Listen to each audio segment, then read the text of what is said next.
Thank you for making, not you, this show so intriguing. What's up, guys? Mason the Brock Henderson here, and this is Criminal Minds Evolution Season 2, Episode 5, Conspiracy versus Theory. So what I really like about this episode is you've already got this concept of the FBI basically trying to play chess with Elias Voigt. You throw on top of that, now you've got FBI trying to play chess with Voigt and with Goldstar, while also Voigt's trying to play chess with Goldstar. It's so many people involved trying to make these different moves and stuff. It's really entertaining. I love these types of complex moving pieces type of story because it's so much fun to see how everybody is trying to maneuver their way around while also trying to outplay the other two opponents that they have. So in this one, you've got Voigt trying to contact Goldstar. I think he'd probably also let them know about the FBI, so they're trying to basically make their way around so they can get the information from him without alerting the FBI that that's what they're doing. And it just feels like everybody is trying their best to basically make a play that'll win them the match in keeping it in chess terms, I suppose. And even just seeing that Emily and Rossi are trying to set up their own little play that, yes, is risky and probably not morally the best thing, but this is the corner they've both been pushed into. They set up this whole thing that if he tries to run, they give him the chance to, and then they're going to take a shot and take him out. But he sees through that. He realizes what Rossi's trying to do, giving him this opportunity, and so he stays put. It's really well set up. And I enjoy so much as well seeing how everybody is reacting to these moments. You know, seeing that moment whenever he sees the open space behind him, he's like, this is my chance. But then it starts to click a little bit. This is what he wants me to do. He wants me to run, which means probably going to try to take me out in the process. It's so clever. I love writing like this. And it's not something that we saw very often in the original show. You know, they had some really intricate, complex stories occasionally. But for the most part, it was kept to, like I said, a few episodes every season that were maybe interconnected. And it wasn't this long-running story where you really get to see all these characters figuring out what their next move is going to be. It's so well set up in that regard. But outside of that, the other story that's kind of the B plot in this one is Brian Garrity. He gets brought in by Tyler, and I don't really know what to think of this in this episode. He kind of goes all over the place. Comes in, he's all defiant. He doesn't want to tell Emily anything. And then by the end, she has to let him go, so she basically pleads to him as a friend, as a former neighbor, and so he then tells her the code words that he was given, and I guess that means something to Tyler. I don't understand any of this now. I thought he was looking into Goldstar, but how does this connect to Tyler's sister, maybe? I feel like we found out his sister was actually killed in the first season by either Elias or somebody on his network. I don't know if Teresa's his sister. Maybe it's a former lover or something. I don't know. But clearly this name means something to him. So it's confusing. It is still interesting, though. I'm still invested in this story, and I'm curious to see, where's Brian getting this information? Is he actually looking into Goldstar? Is he looking into something else? How does he know so much about what the FBI is doing? There are a lot of questions surrounding him that I am intrigued, to be fair. Outside of those two stories, there were a couple of moments that stood out to me that I did want to talk about. First of all, the whole conversation that the team is having with Elias and his interaction with the entire team throughout the episode is so much fun. And we already got a little bit of it in the jail cell whenever he's testing JJ or he's trying to get under Luke's skin. Like, there's so many moments that are enjoyable, but now that he's out and just with the entire team, there's something really fun about seeing the back and forth, seeing the little quips that he's throwing at their expense, the quips that they're throwing back at his expense. A couple of them didn't land. The whole thing where, oh, you smell like you don't wipe, like that was stupid. But everything else I thought worked really, really well. But the other scene that I did want to point out that unfortunately was not a good thing is you've got Rebecca at the end and she's standing in the elevator. She's like, I don't want to be alone. And so Tara goes in and it looks like they're going to get back together. And why is Rebecca still even here? Like, I know why she's here because she works for the DOJ. She's the liaison, but why is she still a story? She was pathetic in the first season. Her reaction to everything, how she's reacted for a majority of this season, she's not a good character. I mean, hell, even in the plane, Rossi sits down in front of Voigt to talk to him. And Voigt says, oh, I'm going to make a confession. Rebecca's reaction, oh, Garcia, start recording. You're an idiot. You really think he's just going to confess to being Sicarius? You're a dumbass. You know, she's not a well-written character. She's not an interesting character. It feels like she's shoehorned into this story just to give Tara something personally that she's got to deal with throughout the season. That's not interesting to me. She doesn't really have much of a character outside of that, and then being a dumbass, being the one person that's working with the team that falls for every trick in the book because she thinks that it's just plain to see. It's exactly what I'm seeing in front of me. There's no deeper thought that needs to be put into this. One other scene that is neither good nor bad, but it was just something that I'm not sure about because it feels sort of sloppy, is the fact that Damien is able to just put a jacket on. He's got the badge and he's able to just get into the van without anybody noticing. First of all, the fact that the team doesn't want to go with Voight and make sure that he's not trying to get away, make sure he's not doing anything conspicuous, they don't stay with him, even though he's getting put into a van. And so then Damien's able to sneak in easily, sit in the driver's seat, and just lie his way in there. It doesn't feel realistic to me. I feel like the team would be a lot more careful and a lot more observant. But who knows? Maybe they are. Maybe they knew this would probably happen. They knew Damien would try to make contact after this whole bomb scare thing.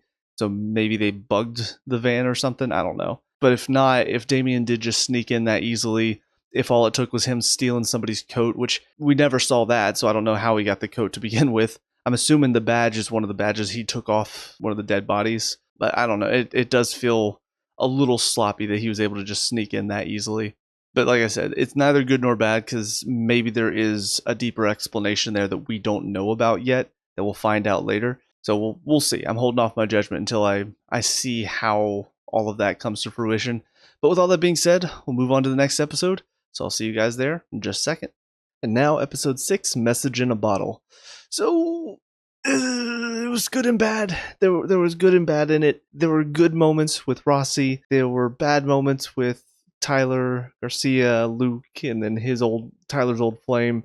But then there were some good moments with Tyler. It was all up in the air. Prentice and JJ, good and bad. It was a very mixed episode, if I'm being honest. We'll start with probably my least favorite part of the story, and that is, of course, everything to do with Tyler, this old flame of his. I'm not going to remember her name. I don't know why my brain is so bad at holding on to names, but that is one of the worst things. Like I can't, for some reason. It's right there. It's not coming to me. Oh well. But anyways, that whole story, there's a lot of relationship BS, I guess is the best word for it. You've got Garcia and Tyler. There's still something there clearly by their reactions. You got Garcia talking to his ex, and there's some conversations about them. Luke talking to Tyler. A couple of funny moments between the two of them, but overall, it's not really that interesting. And then Luke and Tyler's ex are now talking and might hit it off. I don't know. I don't care. I don't care about any of that stuff. I don't want to know about relationship stuff in a show like this that's about serial killers and understanding them. I want more about the mystery. I want more about understanding why these two, Damien and Jade, why they're on the run. I want to get into that. The stuff with Tyler, I want to know more about who's stalking his ex, who's stalking Brian. There are a lot of interesting questions here that it felt like were ignored for half of the episode. And then those little bits whenever we finally did pop back in and try to get some more information, progress, interesting, and then we just go right back to making some stupid jokes about the history between Garcia and Tyler. Like it's not fun. Like I said, there were good moments. I think the strongest moment of this whole story is the fact that at the end, Tyler trusts the team. He actually lets them know that this I want to say Gasper. That doesn't sound right. God, my brain is just awful at this.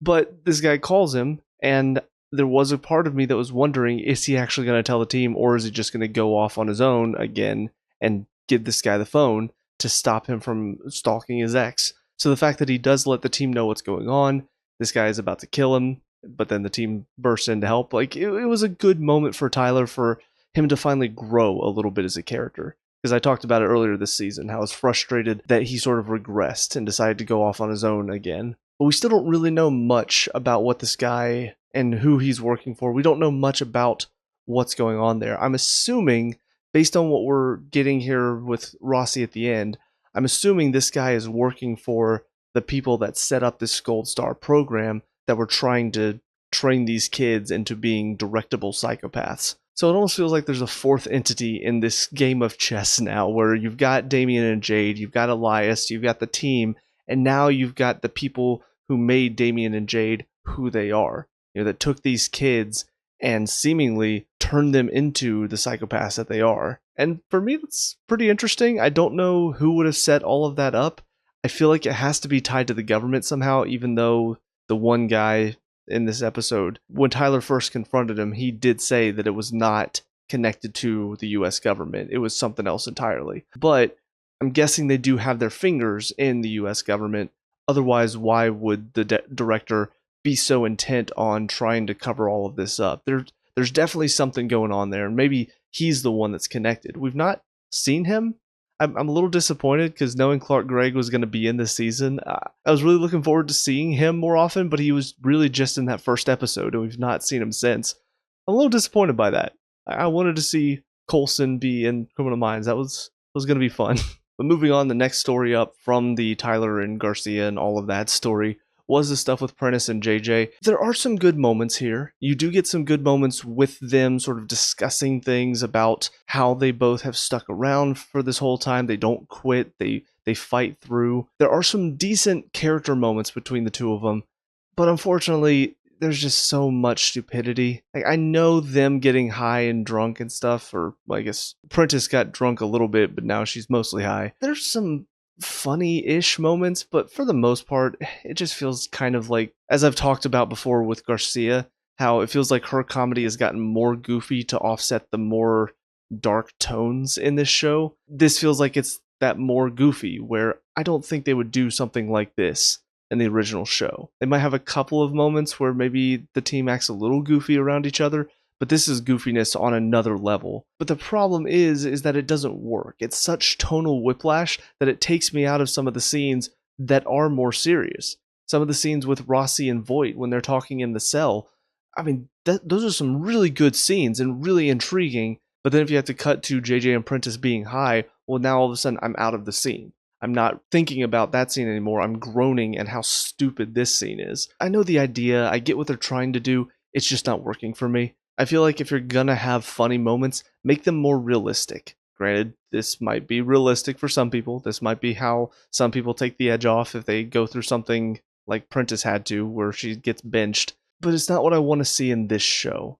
For this show, I want it to be more mature, I suppose. Like, I want them to handle these funnier moments, the moments where they are making jokes. Again, some of the moments between Luke and Tyler, I thought were pretty well done. They're sitting there going back and forth at each other because neither of them likes the other, understandably so.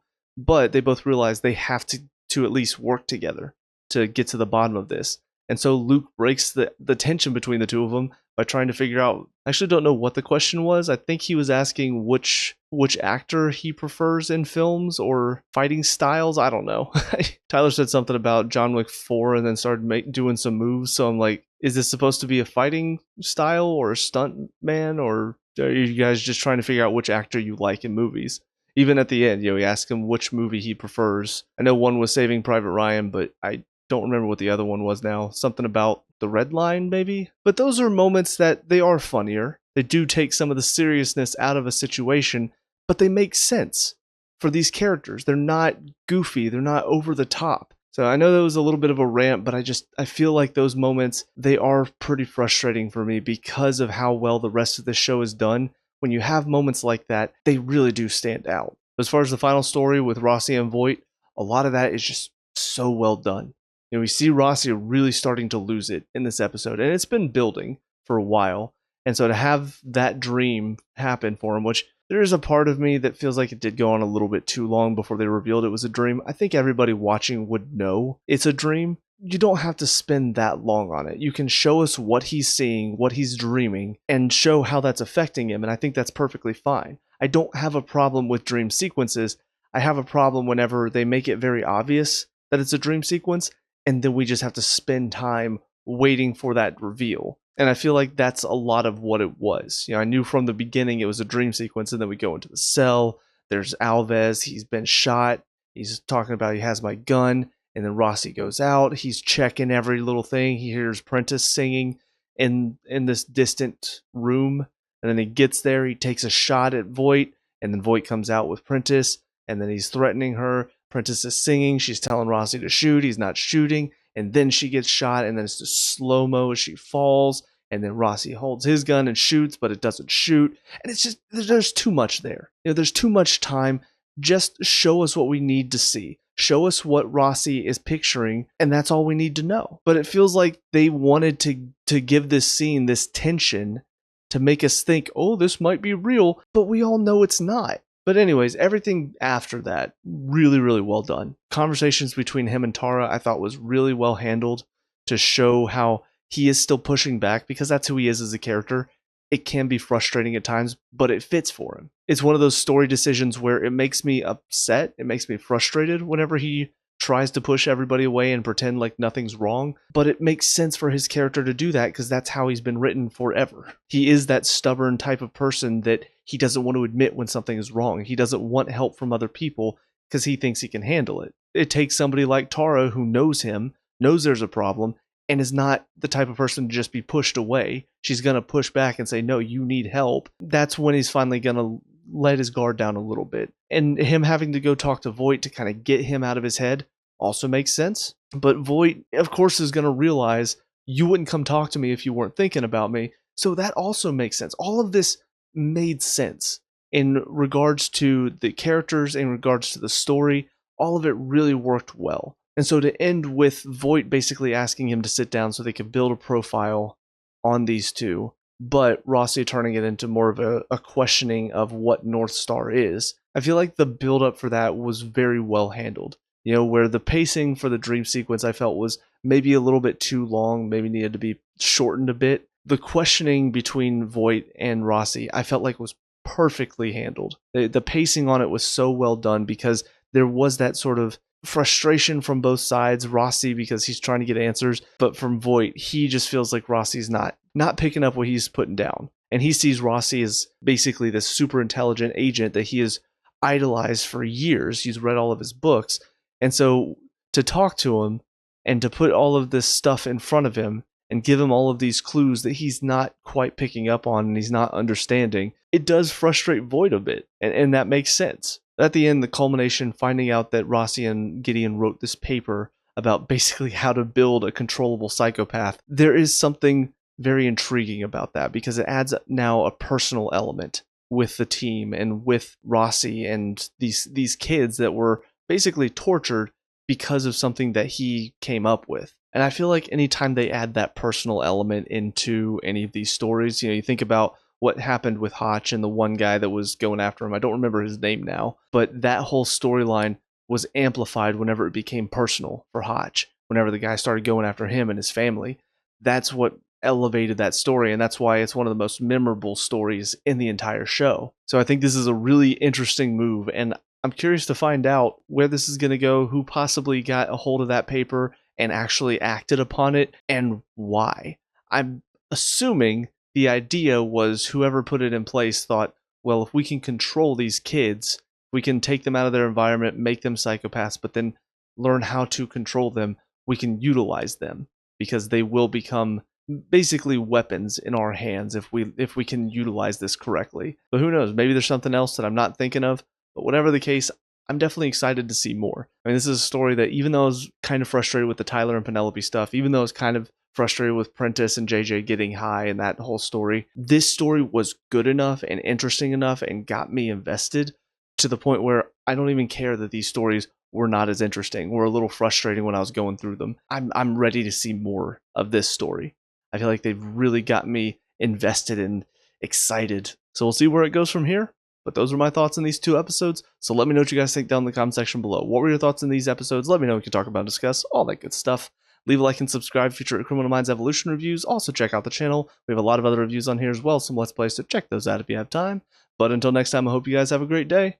I will talk to you all later. Peace out.